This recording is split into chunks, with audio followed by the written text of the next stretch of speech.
Hey everyone, today I will show you how to get a public profile on Snapchat, and here's how it is done. Step 1. Open Snapchat.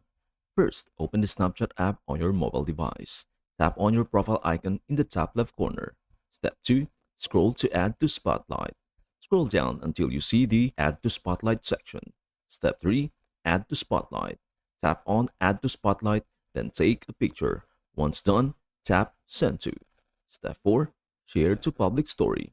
On the next screen, tap the My Story Public option. Make sure your story is shareable to the public. Step 5. Create Public Profile. Go back to your profile, scroll down, and tap on My Public Profile. That's it, you have successfully created your public profile. Before we end, may I humbly ask you a favor? Please do like, share, and subscribe to our channel. This means the world to us. Thank you so much for watching. We hope to see you in our next video.